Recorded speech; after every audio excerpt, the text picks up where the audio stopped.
na sua presença. Eu amo estar na sua presença. Quem ama estar na presença dele? Aleluia. Abra sua Bíblia em Gênesis 37. As crianças estão indo para a escolinha, vão ser ministrados pelos professores. Então, abra sua Bíblia em Gênesis 37. Nós vamos ler a partir do versículo 33.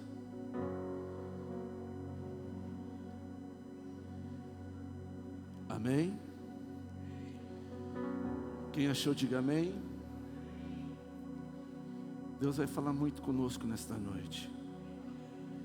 Levante a sua mão e diga: Jesus, Espírito Santo, fale comigo. Amém. Diz assim então a palavra de Deus, verso 33. Vamos ler o 32 para você entender. Vamos ler o 31. E eles tomaram a túnica de José e mataram um cabrito e mergulharam a túnica no sangue. E eles enviaram a túnica de muitas cores e levaram ao seu pai e disseram: achamos isso. Vê agora se é ou não a túnica de teu filho.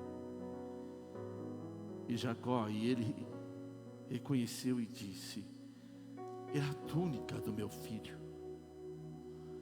Uma fera o devorou. José, sem dúvida, foi rasgado em pedaços. E Jacó rasgou as suas vestes. Diga assim: Jacó rasgou as suas vestes.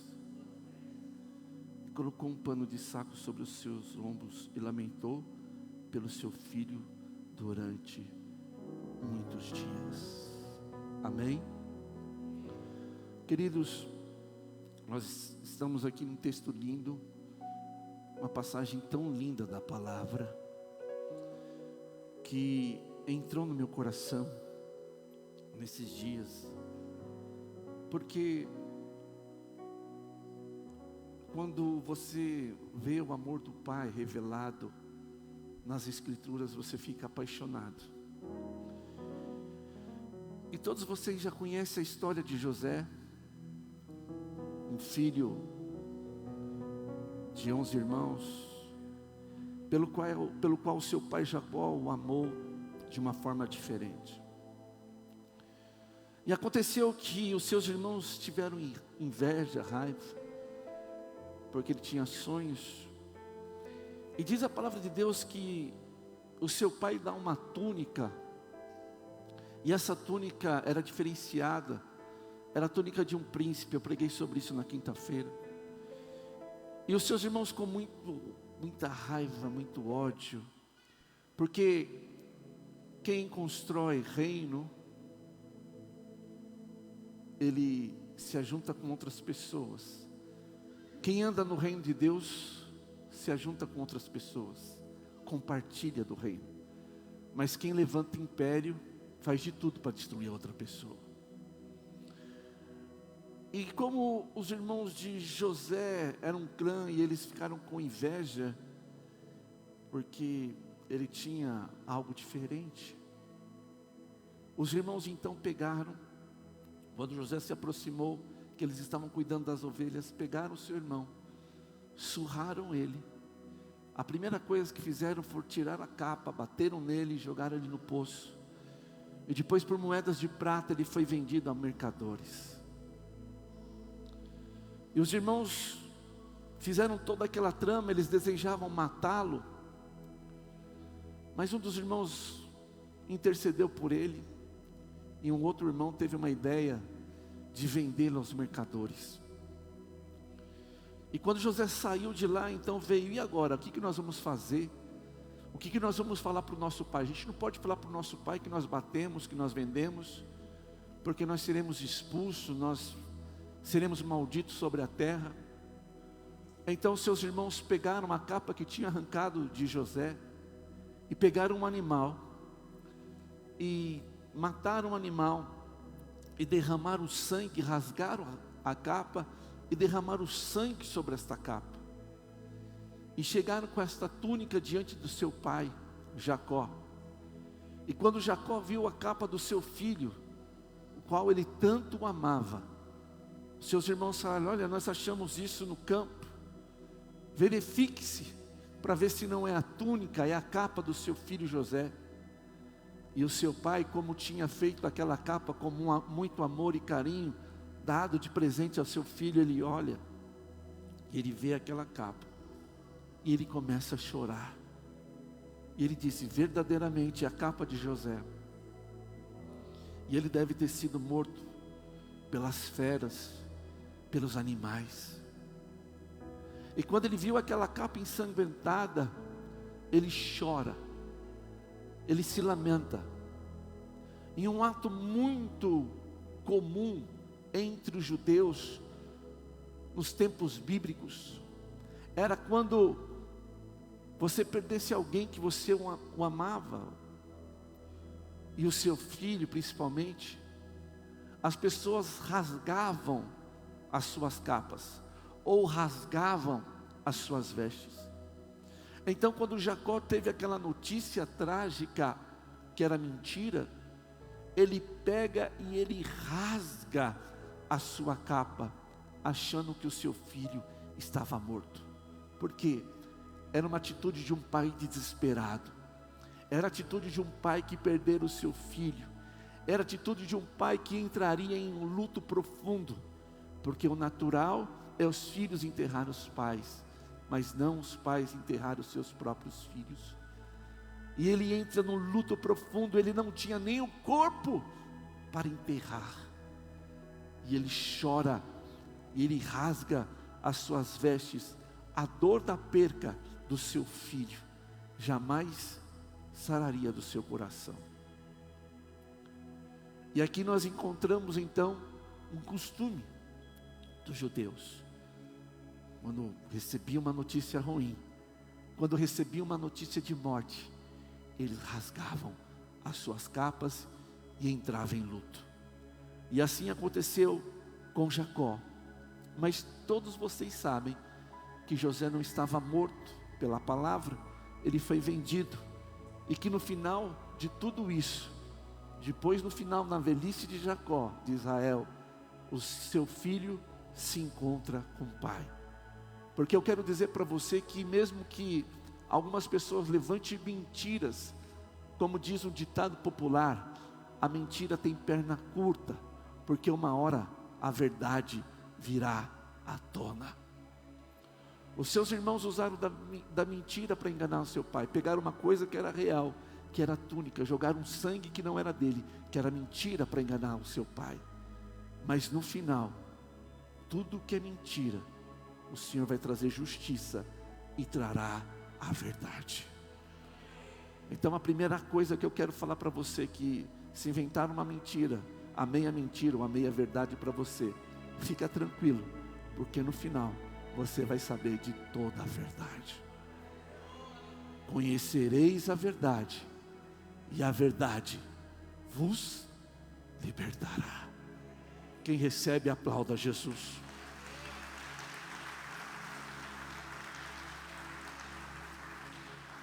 E olhando esta passagem, esse texto bíblico, veio no meu coração comparativo.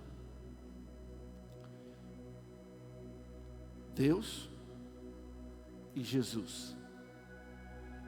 Nesta passagem bíblica, você pode fazer um comparativo, que Jacó, Ismael, o pai, ele representa Deus. E José, o filho, representa Jesus, o Filho de Deus. E você vai pegando uma coisa e vai juntando com a outra. E é tão interessante que Os irmãos de José tiveram inveja de José porque ele amava o pai. E os judeus, irmãos de Jesus, tiveram inveja de Jesus porque Jesus também amava o pai. Os irmãos de José bateram nele e surraram ele porque ele era querido do pai. Os judeus bateram em Jesus, judiaram de Jesus porque ele também era querido do pai. Os irmãos venderam ele por moedas de prata, vendeu José por moedas de prata. O seu discípulo Judas, o seu irmão, também vendeu por moedas de prata. Então, uma coisa bate com a outra. José e Jacó representavam Jesus no Velho Testamento. E quando você vai entrando nesta passagem bíblica, você vai entendendo tudo o profético. Quando você lê a Bíblia, você tem que caminhar no profético. Porque se você não caminhar no profético, você não recebe a revelação. E preste atenção. Então, os tempos que José e Ismael estiveram juntos, foram tempos de ouro, foram tempos brilhantes, onde o pai coloca a túnica sobre o filho, onde o filho é amado e onde o filho respeita o pai, e o pai respeita o filho, era um filho obediente, tudo representa Jesus e Deus. Mas houve uma separação drástica, houve algo drástico, para que toda a família de José no futuro pudesse ser salva, porque vocês conhecem que José foi parar no Egito, e do Egito ele se tornou governador do Egito, e ele se tornando governador do Egito, toda a sua casa foi salvo através de José, porque José estava no governo. E agora quando você olha para Jesus, você vê Deus falando para Jesus, viu, você vai para a humanidade, você vai com os homens, e todos nós somos salvos por causa de Jesus. E é tão interessante que você vai ver na túnica, que significa a unção, a graça, o sangue de um animal na túnica. E quando você começa a caminhar no Velho Testamento, de um pai que ama o filho, de um pai que rasga a sua vida pelo filho, que era assim o costume do judeu, então você vai entendendo no Novo Testamento e vai ajuntando as peças.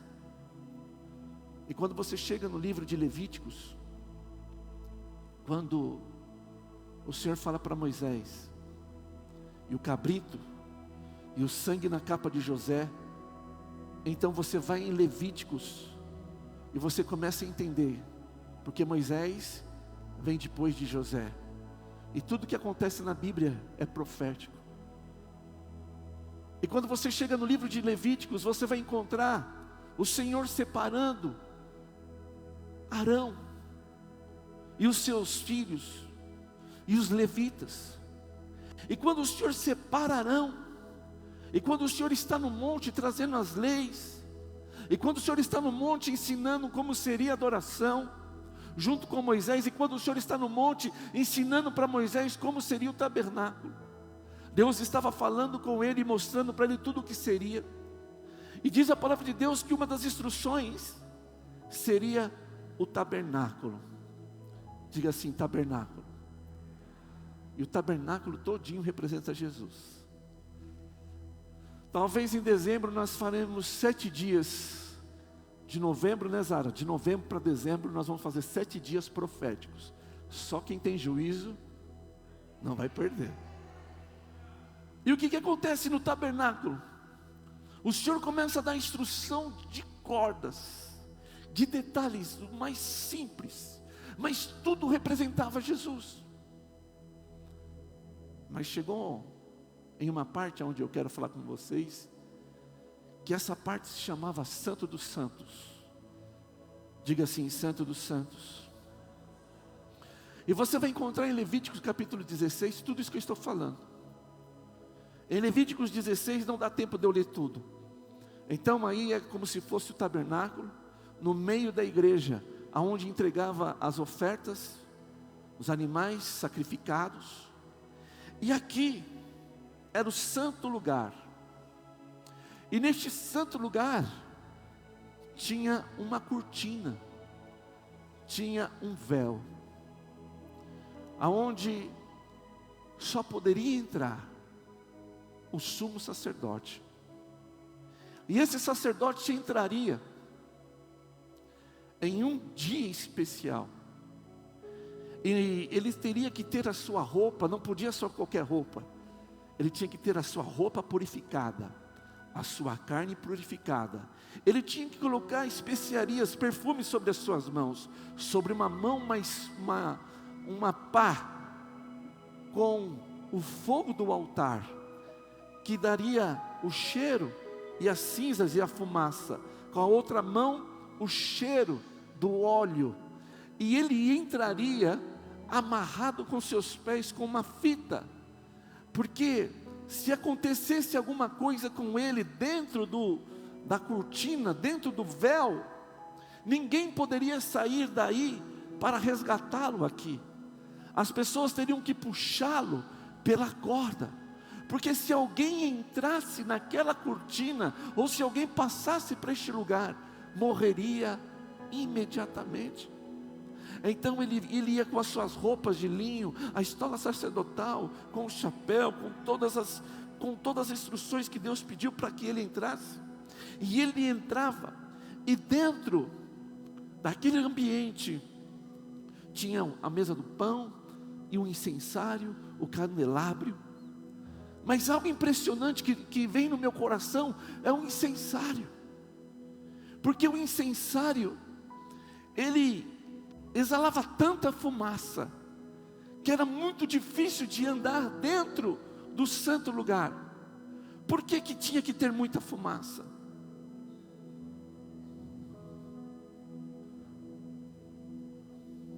No santo dos santos, a fumaça me esconde. Porque naquele lugar, ele tinha que ficar escondido debaixo da fumaça.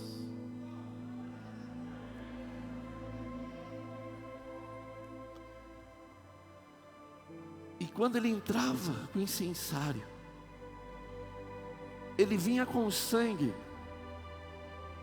do animal e fazia o era uma vez por ano, diga assim, uma vez por ano. E ele vinha com o sangue de um animal. Existiam 2 animais neste dia. Eles soltavam errantes para o deserto, e ali ele teria o juízo de Deus. E o pecado do povo e o pecado dos sacerdotes estavam sobre este animal. Então ele saía errante pelo deserto. E o outro animal, ele era levado no tabernáculo, e o sangue dele era introduzido para o santo lugar, porque naquele tempo não tinha Jesus de manifesto ainda. Então as pessoas traziam os animais, e pelo sangue de animais as pessoas eram perdoadas pelos seus pecados. Mas graças a Jesus, eis o Cordeiro Santo, que tira o pecado do mundo. Mas naquele tempo não, então era sangue para tudo que era lugar. Mas 2 animais eram específicos para este dia. Então o sacerdote, ele entrava, e eu quero dizer para você que você tem que ler depois Levíticos capítulo 10, quando os filhos de Arão, eles entram, e eles trazem fogo estranho. E porque eles trouxeram fogo estranho, eles morreram. Veio o fogo do altar e queimou, e eles morreram imediatamente.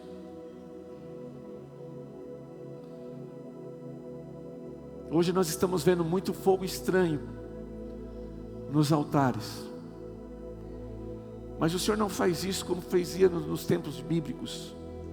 Mas haverá um dia, que é chamado dia da vingança, aonde Deus vai cobrar de todos aqueles que colocaram fogo estranho no altar.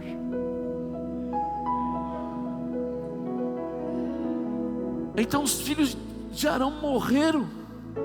Então você imagine o medo, literalmente o medo, que o sacerdote tinha de entrar neste lugar. Medo, literalmente. As pernas tremiam. E quando ele entrava, o incensário, os pães, e é interessante que ele ia chegando, e aí ele se deparava com a arca. Diga assim: a arca. Mais alto: arca. E a tampa da arca, aonde estão os anjos ali fundidos, era o propiciatório. E neste dia, o sacerdote, ele tinha que chegar na tampa e pegar o sangue daquele animal, aspergir sobre a tampa, derramar sobre a tampa 7 vezes. Diga assim: 7 vezes. O que o número 7 representa? O que? Representa perdão.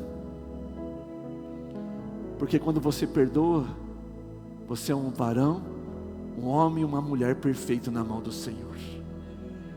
O 7 representa o perdão, a perfeição, o número de Deus, o número de descanso, porque quem perdoa tem descanso. Eu posso continuar aqui ou vocês estão? E o número 7 representa o perdão, o descanso. Então ele jogava 7 vezes, ele aspergia sobre a tampa. 1, 2, 3, 4, 5, 6, 7. Porque um dia o perfeito de Deus, o que tira o pecado do mundo, o que nos traz perdão, seria o sacrifício para toda a humanidade. Então ele lançava, e dentro da arca tinha 3 coisas. Diga assim: 3 coisas. Tinha a tábua da lei, tinha a vara de Arão e tinha o maná, o pão. E por que quem jogava o sangue e a arca tampava, estava dentro da arca, e a tampa tampava e o sangue escondia o que estava ali? Porque, queridos, o dia que Deus mandou a lei para o seu povo, o povo rejeitou. O povo rejeitou a lei de Deus, então aquela tábua era a segunda, não foi a primeira. Por que tinha dentro da arca o maná? Porque o povo reclamou um dia para Deus: não aguento mais o maná. Por que aqui dentro daquela arca tinha a vara de Arão? Porque um dia Deus falou assim: Arão será o líder espiritual. Mas o povo murmurou, e a vara de Arão teve que florescer. Então Deus colocou todos esses elementos dentro da arca, e Ele colocou o sangue, para que a ira, para que a justiça não viesse sobre o povo. Deus escondeu dele mesmo o pecado do seu povo. Quem está aqui? Não está fraco. Quem está aqui? Então por isso que estava dentro da arca, por isso que tinha uma tampa, e por isso que em cima da tampa tinha o sangue. E eu quero dizer para você que hoje você carrega a presença de Deus, e sobre você, querido, tem uma tampa, e essa tampa é você, é templo do Espírito Santo. Mas sobre você, querido, não é sangue de animal, mas é o próprio sangue do Cordeiro que está sobre você. Porque se Deus olhar para o que tem no meu coração e o que tem no seu coração, nós não somos dignos de nada, mas pelo sangue de Jesus nós somos purificados dos nossos pecados.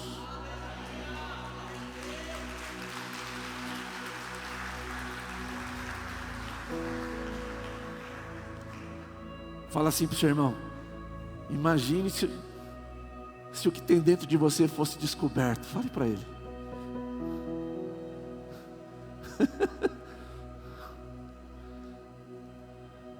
Por isso que o sangue de Jesus te cobre. Por isso que o sangue de Jesus te limpa.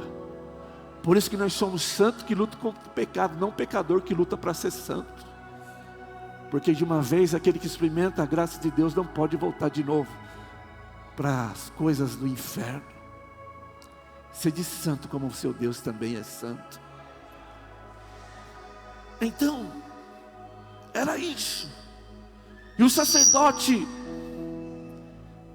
então fazia esse ritual, e ele ficava morrendo de medo. Será que ele aceitou? Será que o sacrifício chegou como cheiro suave e agradável a Deus? Será que vai acontecer mais alguma coisa comigo? Mas o Senhor aceitava o sacrifício. Então ele tinha que comer do pão, ele tinha que participar das coisas que estavam aqui, para depois sair. Ele não podia sair do arraial ainda, ele tinha que ficar dentro do tabernáculo. Por quê? Porque Deus quer que você sempre esteja dentro da sua presença. Deus quer que você experimente das coisas extraordinárias. Então, eles tinham todo esse ritual, eles tinham tudo isso, para que o pecado do povo e os seus pecados fossem perdoados. Mas em um dia, aquilo que os sacerdotes faziam no Velho Testamento, aquilo que Deus mostrou para Moisés, para que Arão fizesse, estava representando a vida do seu próprio Filho, Jesus Cristo. E também estava representando o seu amor por todos nós, o amor do Pai.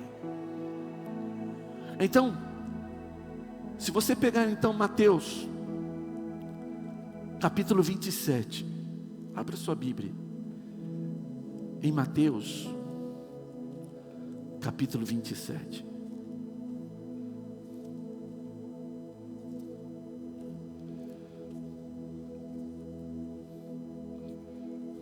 Aleluia. Nós vamos ler versículo 35 agora.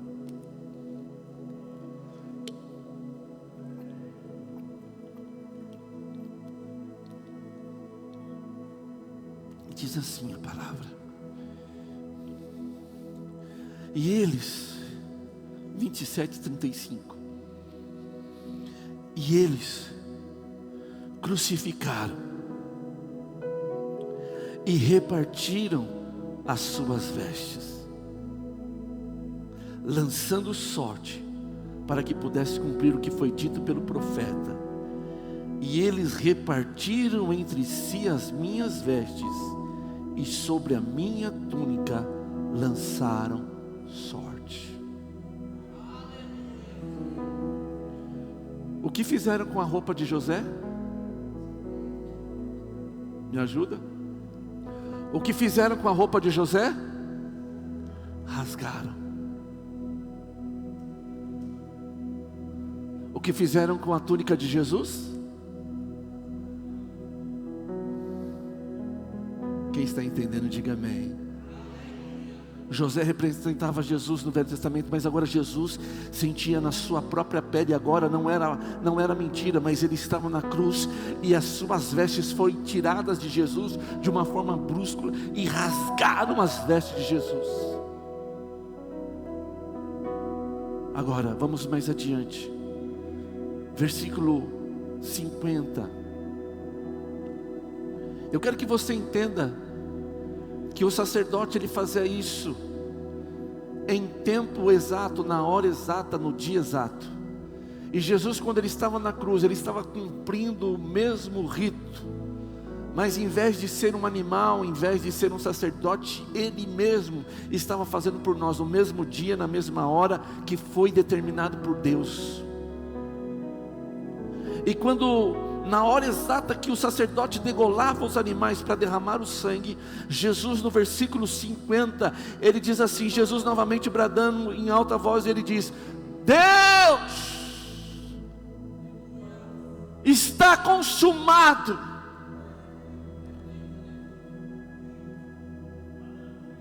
Eu entrego o meu espírito.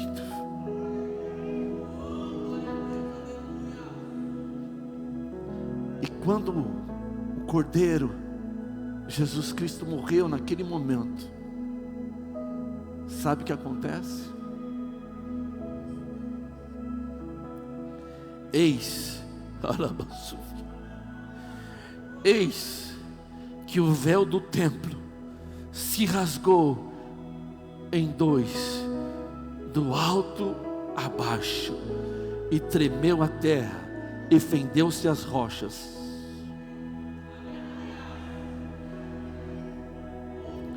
Sabe, aquele véu lá no templo, aonde eu falei que as pessoas, que os sacerdotes tinham medo de entrar, quando Jesus falou assim: a ti eu entrego o meu espírito. O que aconteceu com o pai de José quando ele ouviu que o seu filho morreu? O quê?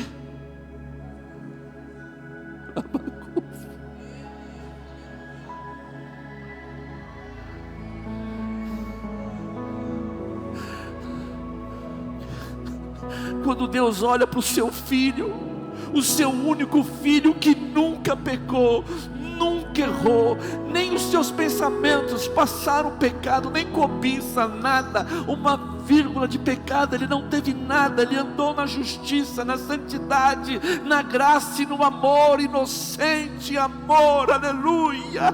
E quando ele olha o seu filho recebendo o meu pecado, quando ele olha o seu filho recebendo o teu pecado, quando ele olha Jesus cheio de hematomas, de sangue, de dor, de coroa, de espinho, de pancadas, de cuspes, quando o pai olha para o seu filho da cruz, naquela situação, nu, desgraçado, sem amparo de ninguém, mas quando o seu filho fala: pai, a ti entrego o meu espírito, o sentimento de Deus foi como o sentimento de Jacó. Então, como Deus não tem vestes, porque Ele é espírito, mas na terra tinha algo que representava a veste de Deus, que era a cortina do santo lugar. Então Deus, Ele rasga a cortina do véu do templo, aleluia.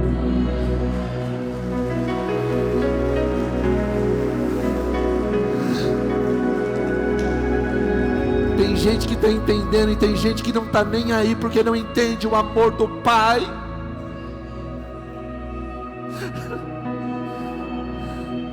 Então Ele faz assim, ó, Ele rasga o véu do templo, se rasgou do alto a baixo. A terra tremeu, as estruturas tremeram. Sabe por quê?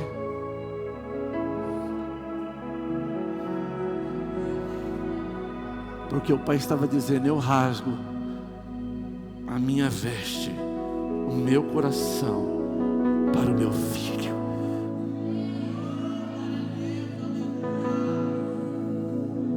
E quando Ele faz isso,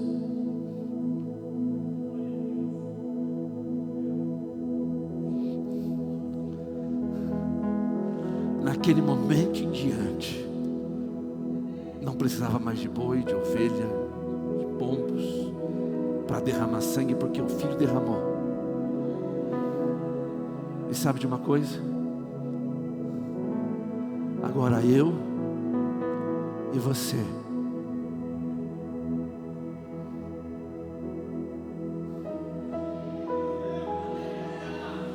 quando Ele rasga o véu, Ele está dizendo: pelo sacrifício de um filho, eu rasgo o meu coração, e agora todos os meus filhos podem entrar no doce e vivo caminho da santidade.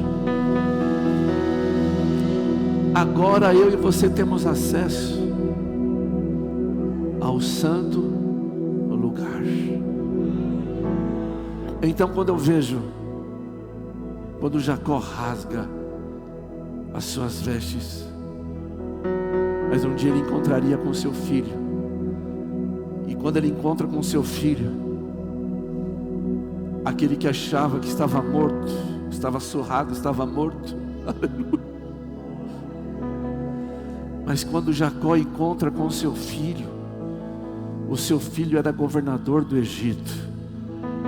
Os portais do Egito se abriam, os soldados do Egito se curvavam, os poderosos do Egito se curvavam diante de José. E quando o pai viu aquilo, ele se alegrou e se orgulhou, dizendo: olha, José, este é meu filho. Mas agora, Jesus Cristo, ele foi surrado, morreu como cordeiro, mas ressuscitou como leão. E quando ele vai subindo aos céus, no portal dos céus, um arauto diz bem alto: levantai as portas,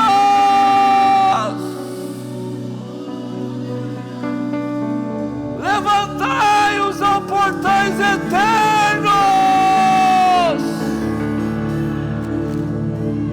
E o outro que não está tendo a visão pergunta: para que tem que levantar a porta e o portal eterno? E ele responde: debrachou de calabá, porque agora Jesus estava com a chave. E ele diz: levantai, para quê? Levantai os portais eternos, porque para que entre o rei. Que rei é esse? Para que entre o rei da glória. Quem é? O Senhor dos exércitos. Ele é o rei da glória.